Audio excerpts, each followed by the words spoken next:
ओम जय श्री हरि विष्णु। जय माता रानी। दोस्तों, आपके अपने चैनल धर्म साधना में आपका बहुत बहुत स्वागत है। माँ भगवती दुर्गा की कृपा आप और आपके पूरे परिवार पर सदा सर्वदा बनी रहे। दोस्तों, निर्जला एकादशी पूरी तरह से निर्जल और निराहार रहकर ज्येष्ठ मास की शुक्ल पक्ष की एकादशी का व्रत धारण किया जाता है। इसलिए इस एकादशी को निर्जला एकादशी कहा जाता है। शास्त्रों में इस एकादशी को सर्वोत्तम सर्वश्रेष्ठ एकादशी माना गया है। ऐसा कहा जाता है, मतलब पौराणिक मान्यता है कि इस दिन अगर आप व्रत धारण करके विधि विधान से भगवान श्री विष्णु की पूजा करते हैं, मंत्रों का जप करते हैं और भजन कीर्तन करते हुए रात्रि जागरण करते हैं, तो आपके मन की कोई भी कामना निर्जला एकादशी का व्रत करने मात्र से ही पूर्ण हो जाती है। शास्त्रों के अनुसार अगर आप किसी भी एकादशी का व्रत नहीं करते हैं, जैसे कि वर्ष भर में 24 एकादशी होती हैं और जब अधिक मास लगता है तो उस साल 26 एकादशी हो जाती हैं, तो अगर आप इन सभी एकादशी का व्रत नहीं कर पाते हैं किसी भी कारणवश और मात्र निर्जला एकादशी का व्रत कर लेते हैं पूर्ण विधि विधान से, तो विश्वास कीजिए शास्त्रों में इस व्रत को इतना सर्वोत्तम माना गया है कि मात्र इस निर्जला एकादशी के व्रत से ही आपको वर्ष भर की संपूर्ण एकादशी का फल प्राप्त हो जाता है। और इस दिन दान करने से करोड़ों गुना पुण्य फल की प्राप्ति होती है। पूर्व जन्म के सभी संचित पाप कर्म, कायिक वाचिक मानसिक सभी संचित पाप कर्म कुछ विशेष वस्तुओं का दान कर देने मात्र से ही समाप्त हो जाते हैं। इसलिए निर्जला एकादशी के दिन दान करने का भी शास्त्रों में बहुत अधिक महत्व माना गया है। तो मान लीजिए कि आप किसी भी कारणवश एकादशी का व्रत नहीं भी कर पाते हैं तो भी आप दान कर सकते हैं। और निर्जला एकादशी के दिन अगर आप दान भी कर लेते हैं तब भी आपको भगवान श्री विष्णु की असीम कृपा प्राप्त हो जाती है। देखिए, निर्जला एकादशी की तिथि इतनी महत्वपूर्ण है कि अगर आप व्रत करते हैं सर्वश्रेष्ठ है, व्रत नहीं कर पाते हैं तो भी भगवान श्री विष्णु की पूजा आराधना कर सकते हैं, मंत्रों का जप कर सकते हैं, दान कर सकते हैं, कुछ नियम पालन कर सकते हैं, कुछ न कुछ अवश्य कीजिए। आज की तिथि इतनी महत्वपूर्ण है कि जो भक्त किसी भी कारणवश, मान लीजिए आप बीमार हैं, व्रत नहीं कर पाते हैं, तो भी आप फलाहार कर लीजिए, फल ले लीजिए और नियम पालन कर लीजिए। इतने मात्र से ही भगवान श्री विष्णु की असीम कृपा के पात्र आप बन जाते हैं। और हाँ, दान तो अवश्य करना चाहिए।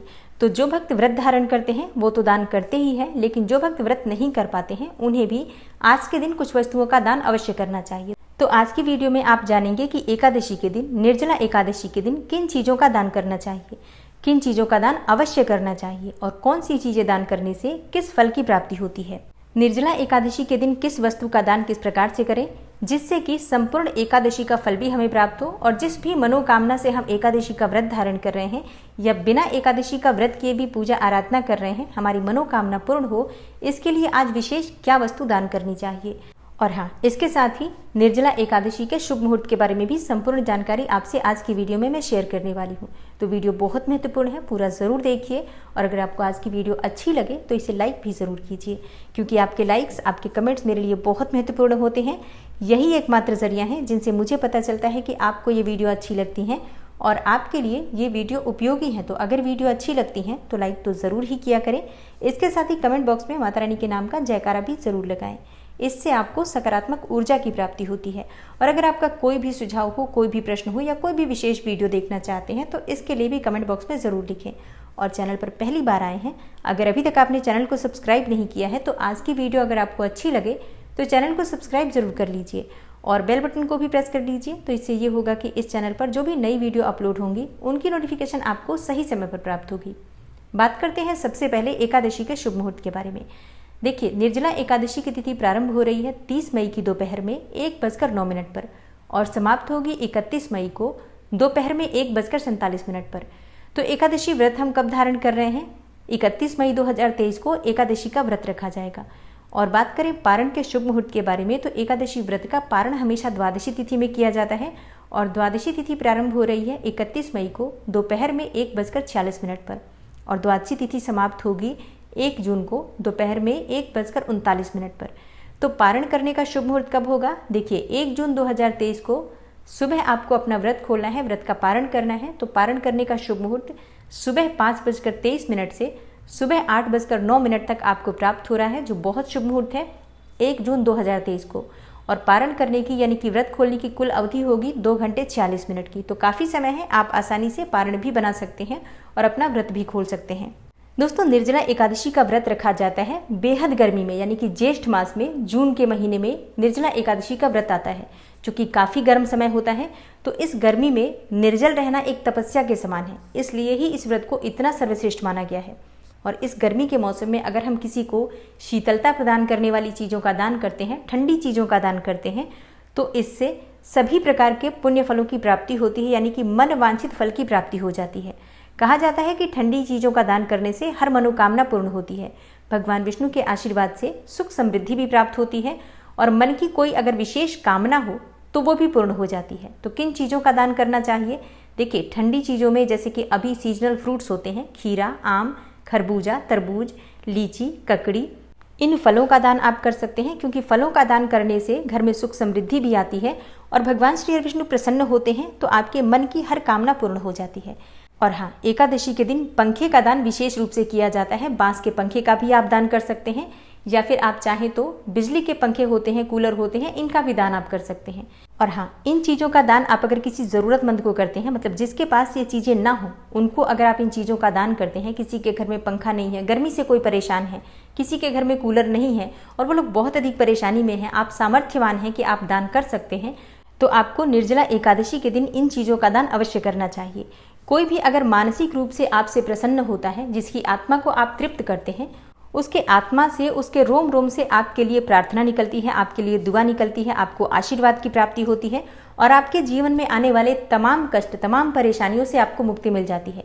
पूर्व जन्म के या इस जन्म के जो भी संचित पाप कर्म होते हैं, जिसकी वजह से जीवन में परेशानियां बनी हुई हैं, वो समस्त पाप कर्म नष्ट हो जाते हैं और आपको सुख समृद्धि सौभाग्य की प्राप्ति होती है।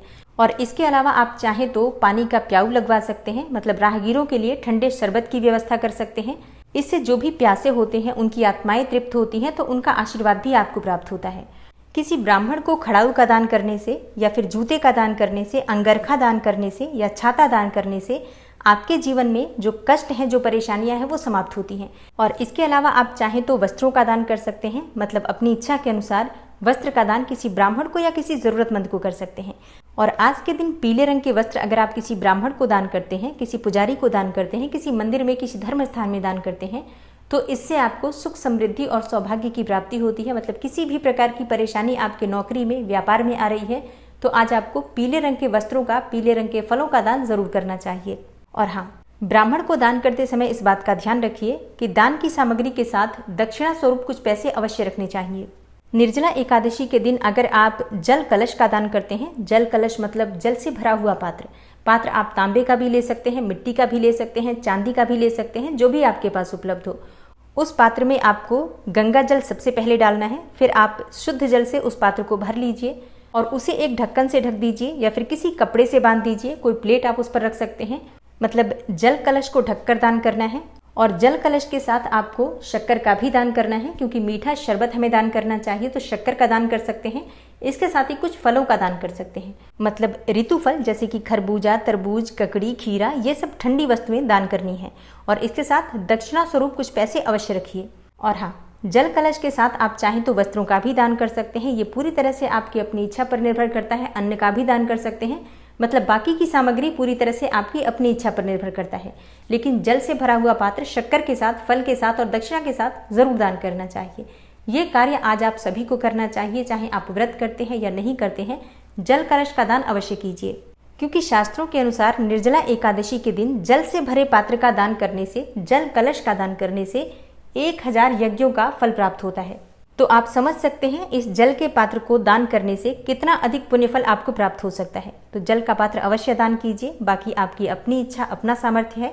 व्रत करते हैं या नहीं करते हैं, ये कार्य आपको जरूर करना है। उम्मीद करती हूँ आज की वीडियो से आपको लाभ अवश्य होगा। आने वाली वीडियो में निर्जला एकादशी से संबंधित और भी जितनी भी महत्वपूर्ण जानकारी है आपको शेयर करूंगी। आपके प्रश्न हो तो कमेंट बॉक्स में लिख दीजिए। सभी प्रश्नों के उत्तर आपको निर्जला एकादशी से पहले मिल जाएंगे।